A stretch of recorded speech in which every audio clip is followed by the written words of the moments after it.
Halo, assalamualaikum warahmatullahi wabarakatuh. Selamat pagi semuanya. Ya, ketemu lagi di mata kuliah jaringan komputer. Ya, kali ini saya akan membawakan materi tentang subnetting. Baik, kita langsung ke materi saja ya. Nah, ini adalah materi subnetting jaringan komputer. Subnetting itu sebenarnya adalah sebuah mekanisme perhitungan pembagian network menjadi network dengan skala yang lebih kecil, biasa disebut subnet. Jadi seorang network administrator ini seringkali sebenarnya membutuhkan pembagian network dari suatu IP address dengan yang telah diberikan oleh ISP, dikarenakan persediaan IP address pada saat ini sangat terbatas. Ya, sebenarnya dari ISP itu biasanya dia diberikan satu network ya, satu IP address, dan uh, itu didistribusikan ke yang lain gitu. Misalkan uh, dia mempergunakan IP versi 4, dan itu biasanya perlu di subnetting. Dan subnetting itu biasanya per divisi ya. Misalkan kalau di kampus itu biasanya dari misalkan kampus itu menggunakan IndiHome misalkan ya. Nah, itu kan kampus menerimanya satu IP address versi 4. Nah, itu harus didistribusikan ke beberapa fakultas, yaitu Fakultas Teknik Informatika, kemudian fakultas ya yang lain-lain ya. Nah, itu sangat banyak sekali sebenarnya IP-nya. Gitu. Jadi, nah ini juga harus ditentukan mau pakainya kelas A, kelas B, atau kelas C. Karena kalau kelas A itu dia ada 8 bit net ID dan hostnya itu udah 24 bit. Kalau kelas B itu 16 bit untuk network ID dan 16 bit host ID. Ini kelas B 50-50 ya. Nah, kalau kelas C itu network ID-nya ada 24 dan host ID-nya 8 bit. Seperti itu. Kemudian, nah ini komposisi IP dari kelas A sampai kelas E. Dan biasanya kita tidak mempergunakan kelas D dan kelas E. Seperti itu. Jadi biasanya kita hanya sampai kelas C saja. Yaitu 192 ya biasanya ya. 92.168 dan seterusnya gitu. Ya. Ya kadang kelas D juga sih ya. 224, 239 ya. Kalau misalkan memang dibutuhkan ya. Nah, ini contohnya, suatu perusahaan mendapatkan IP address dari suatu ISP 192.168.1.0/26. Jadi perusahaan tersebut mempunyai 30 departemen secara keseluruhan dan ingin semua departemen dapat akses ke internet. Jadi tentukan network tiap departemen. Maka hal pertama yang harus dicari adalah pertama, jadi kelas IP-nya tentukan berapa, mau kelas A, kelas B, atau kelas C. Lalu subnet masknya, lalu jumlah subnetnya, jadi dan kelipatan per blok subnet, dan jumlah host ya, jumlah hostnya per blok subnet. Jadi penyelesaiannya kayak seperti ini ya. Nah, ini misalkan dia slashnya 26. Slash 26 itu dia binerkan sebenarnya. 26 dijadikan biner. Nah, kan seperti ini ya. Untuk subnet masknya itu 255. Nah, sebenarnya 26 itu ada di sini. Ada di sini ya 26-nya itu. Jadi 11000000 seperti itu. Nah, itu 255, 255, 255, 192. Bagaimana cara binernya? Ya, biasanya kalau dari desimal ke biner itu dibagi seperti itu. Kemudian jumlah subnetnya itu 2 pangkat n, atau n itu sebenarnya jumlah bitnya. Jadi 2 pangkat 2. Nah, kan bitnya 2 ya. Jadi 2 pangkat 2 sama 4 blok subnet. Nah, ini ya. Jadi kelipatan per blok subnet itu seperti ini. 256 dikurang 192. Kan kita pakai kelas C sama 64. Jadi 4 blok itu di sini ada 64, sini 128, sini 192. gitu. Itu untuk 4 bloknya. Lalu jumlah host per bloknya subnet ini maksudnya titik ini dia di yang terakhir ya. Jadi bukan bukan di awal tapi di yang terakhir karena kita menggunakan kelas C gitu.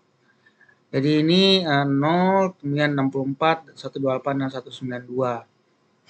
Jadi dan untuk jumlah hostnya per blok itu 2 pangkat M. M itu jumlah bitnya. Nah, 2 pangkat 6. Nah, 6 ini kemudian ini dua ini didapat dari satu IP network dan satu IP broadcast. Gitu. Kan IP network biasanya titik satu dan broadcast 255 sebenarnya. Nah, jadi ada dua gitu. Nah, kemudian 6 ini dari mana? Nah, 6 itu dari sini nih. Dari sini ya 6. Ini ada garisnya ya.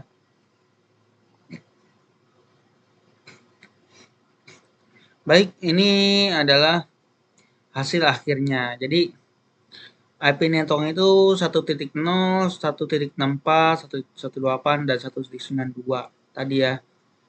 Nah, tadi nih 90, 64, 128, 192, 4 blok subnet. Nah, IP yang pertama itu kalau yang 1.0 itu 1.1. IP yang di 64 itu 1.5. Kalau yang 128 itu 1.127 dan 19 itu 1.193. Seperti itu. Kemudian IP terakhirnya itu 62, 126, 190 dan 254. Nah, ini dari mana kok IP terakhir ya? IP pertama itu didapat dari IP network ditambahkan 1. Tuh. Jadi ini IP network tuh tadi kan ini kan 0 ya tambah 1, ini tambah 1 tambah harusnya 129 sih ini ya. 99 bukan 127 ya. Kemudian ini 193. Lalu IP terakhirnya dikurang 1 karena dia untuk broadcast gitu. Jadi sini 62. Tadi kan 63 ya, karena sini 64, jadi 63. Ini 126, jadi kan tadi 128, jadi 126. Tuh, 127 yang buat broadcast. Nah, ini 190, 254 seperti itu. Dan IP broadcastnya itu ya yang tadi ya. Ini terakhir 255. Kemudian ada subnetting VLSM, yaitu Variable Length Subnet Mask. Jadi konsep subnetting ini biasanya memang menjadi solusi dalam mengatasi jumlah pemakaian IP address. Akan tetapi, kalau diperhatikan maka banyak subnet yang terbuang sia-sia karena hasil dari subnetting terlalu banyak daripada jumlah host yang dibutuhkan. Makanya diperlukan perhitungan VLSM dengan menyesuaikan jumlah host yang ada.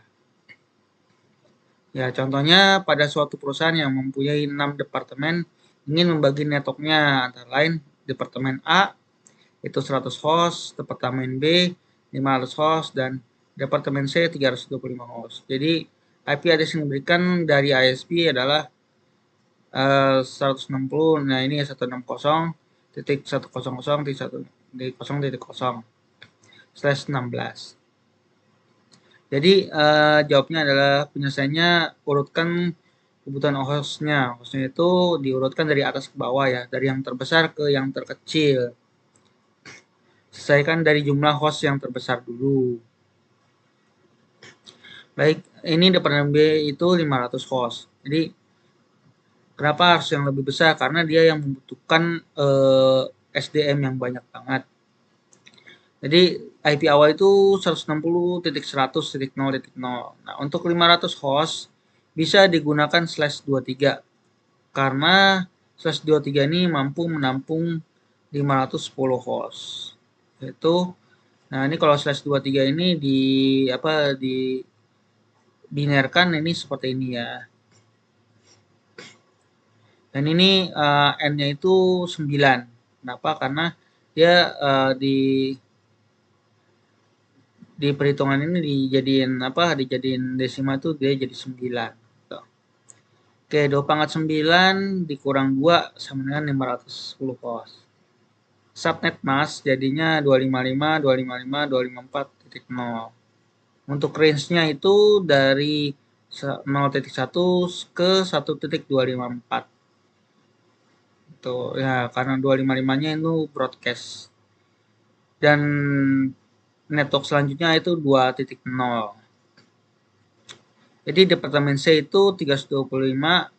Nah, ini dari 2.0 ya. Jadi slash-nya 23. Jadi pakai yang 23, lalu seperti yang tadi ya. Atau range-nya 2.0 sampai 3.3254. Perhitungannya sama seperti tadi ya. Kemudian selanjutnya departemen A itu yang 100 host. Jadi dia itu pakai yang slash 24.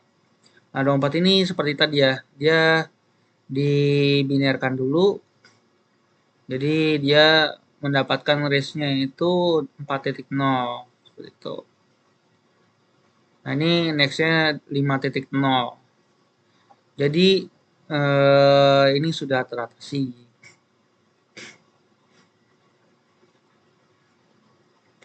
Kemudian classless interdomain routing atau CIDR.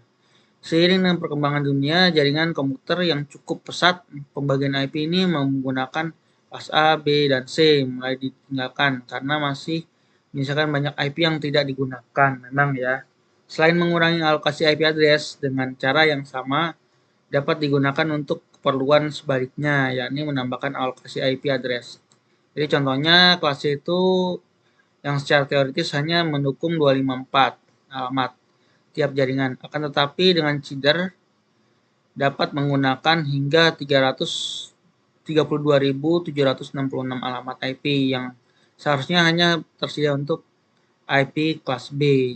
Jadi CIDR ini menggunakan cara alternatif baru untuk merepresentasikan alamat IP atau disebut supernet prefix, supernetting atau prefix. Nah, ini contohnya ya. Contohnya untuk subnet 192.168.0.0. Ini slash 27. Jadi bisa dihitung seperti ini ya. 2 pangkat 32 dikurang 27. 32 ini adalah bit yang kalau ini satu semua ya. 32 dikurang 27. Jadi sama dengan 2 pangkat 5 yaitu 32.